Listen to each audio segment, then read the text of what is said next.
Hi guys, well, as you probably guessed from the fact that I'm back at home, the transplant didn't go ahead. This was a false call, which is fine. Um, One of the things I was being very careful of is not getting overly excited, because I'd already heard that it's very common to have a lot of false calls. When I went in, they were actually asked, "Oh, is this your first time in?"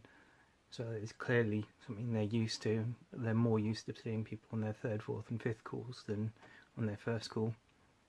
And I've even heard of people being called in up to 9 times, and then for whatever reason not going ahead with the transplant. In this moment, the result was that the reason was that the liver itself was actually too large for me. So yeah, it wouldn't have fit. And although you can split a liver into 2 different lobes and pull them apart, you can't really split it into other parts, and you can't shave it down, as some people have suggested. You can't duct tape it in, slip it in with a bit of lube, any of these bizarre suggestions, hammer it in. Unfortunately, none of those things would work. It's really bizarre, actually. Everyone said, "Oh, can't you just like trim it down and fit it in?" It's like, you never suggest doing that with your heart. So why does everyone suggest doing that with your liver? Although I do get that the liver changes size and shape and things, but I'm a little disappointed. I was really hoping to get my life back together, and I spent quite a long time that day, or today, chatting with my girlfriend about the fact that this is a new chance, a second chance at life, and that's something I've not got yet, but it's been a learning experience. I've picked up some things I need to tweak about the whole process, about the way I get into hospital and things I take with me and how I deal with that. Also about how I communicate with people, because that was really difficult in the end, trying to communicate with a lot of different people and give individual updates, give updates to people who weren't on Facebook, so updates via WhatsApp, some by text message, 1 or 2 by email, and it actually became really overwhelming, and that's me when I'm in a healthy state. So if I'm actually post-transplant, it's clearly not manageable. So one of the things I'm going to look at is getting some of my helper team, my little group of friends who've agreed to help me out in particular, and trying to set up a bit of a communication network so I can just tell one person and they will cascade it across everyone else as necessary. And that also means I don't forget people. Sorry, Maureen. So yeah, went through that whole thing, didn't get through to it, but have learned a lot, taking a lot of positive out of this, and the other positive to take out of it is that it clearly means that I'm near the top of the list. Now, the list isn't sequential anymore, so there is no top and bottom or third place or anything, but it does mean that I'm high priority on the list, and they're clearly considering me for liver transplants actively, and hopefully this means that I will get another transplant possibility come in very soon.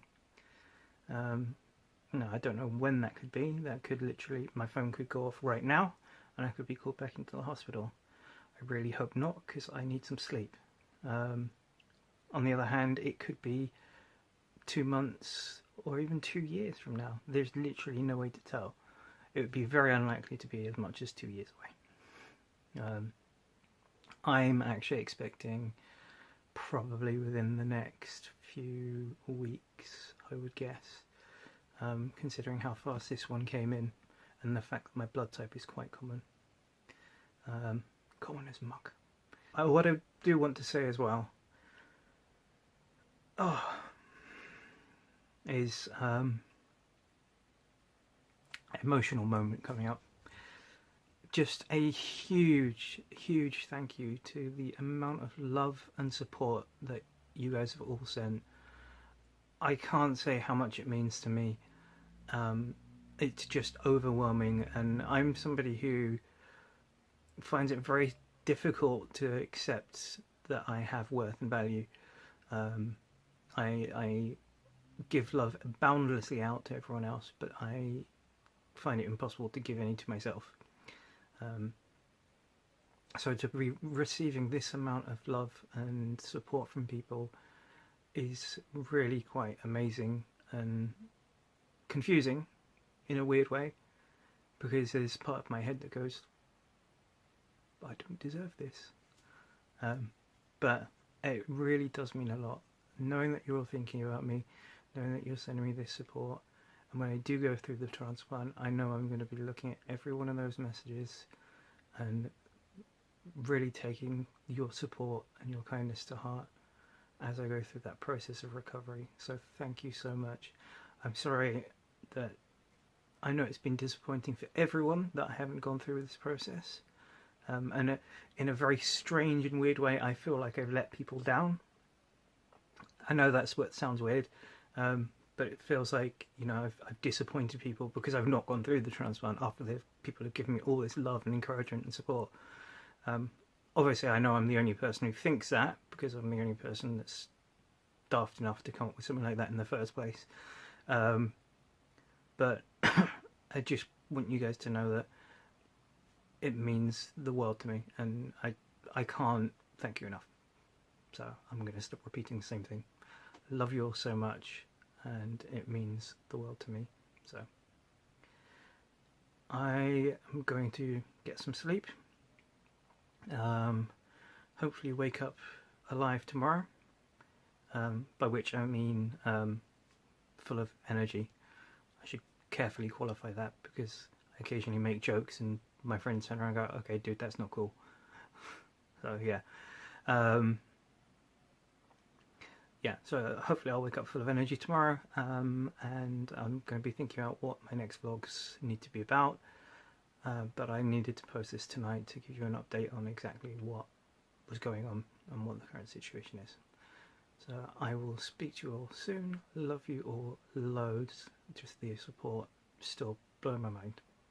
So mwah, to all of you, and I will hear from you. I will speak to you. You will hear from me. You will hear from me. That's the one I was going for. You will hear from me very soon. Bye.